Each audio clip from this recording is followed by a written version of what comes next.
Hey everyone, I'm here today just to give you a really quick, simple guide to the different types of masks that you can get and wear and what they're appropriate for. Now in the UK, the main thing you're looking for is the FFP number.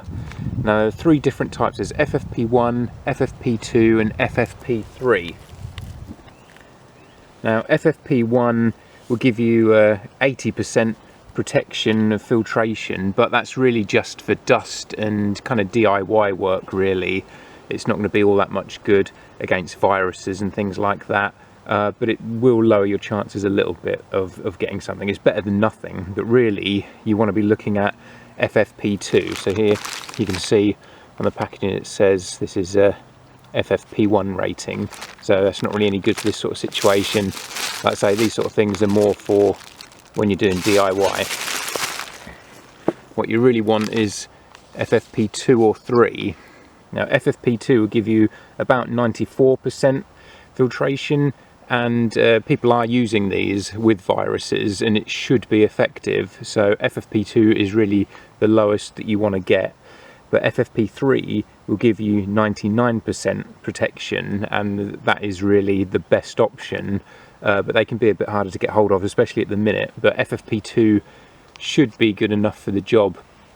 But it's important to remember with these that you need to be clean shaven, because if you've got facial hair, that's going to break the seal, and you want it to be as tight around your face as possible. So really, guys all need to be shaven at the minute if you're planning on wearing masks when you're out, which I would suggest now. I think we're at that point. We're probably at that point a couple of weeks ago. Even if you're just going shopping, you know, try and avoid people at all costs. But if you have to be in contact with anyone when you're shopping and getting close to people, I wouldn't go out without wearing a mask now. But yeah, shave it all off. Even if you don't like being clean shaven, if you like having a beard and that, if you're self-isolating, no one's going to see it anyway. And when you're out, if you've got a mask on, once again, no one's going to see it. And of course, if you want to go hardcore, you can just get a full-on respirator. This is an S10. You have a filter that screws on the side there with that. Now these might seem a bit over the top, but the good thing about these is that it protects your eyes as well as your nose and mouth. And it's also going to stop you from fiddling with your eyes, rubbing your eyes or anything, because your face is completely protected. Another good thing about these is that you can drink with it. If you've got a bottle that will attach to the hose here, to the straw, you can drink through them without having to remove your mask. And for that, what you need is a canteen like this really, that has a adapter on the top. Now you can buy the adapters separate just to put on a regular canteen you have, and the straw pushes into there, and then you can drink through this. You have to hold it upside down, and then when you're done, you just pop that back in the top there. It's just a simple canteen. You know, it'll fit inside regular canteen pouches, it'll fit inside cups if you want to. So it just works as your regular kind of canteen, but it is designed especially to use with the mask. See, this is an Avon one to go with the Avon S10 mask. Now hopefully you can hear me through this, but just to demonstrate, you've got the hose here, the straw that you pull out, and push that down into the lid here, nice and tight, and then there's a lever on the mask here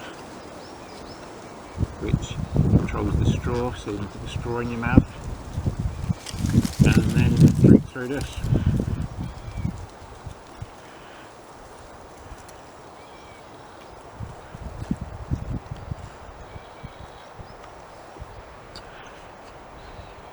With mine it helps if you give the bottle a squeeze as well while you've got it upside down, but yeah, that's if you want to go full on hardcore with this thing.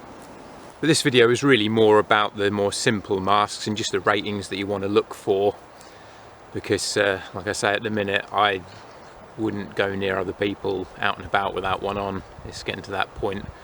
The hospitals already seem as if they're getting a bit swamped, and this thing's barely started here in the UK, so it's a bit worrying.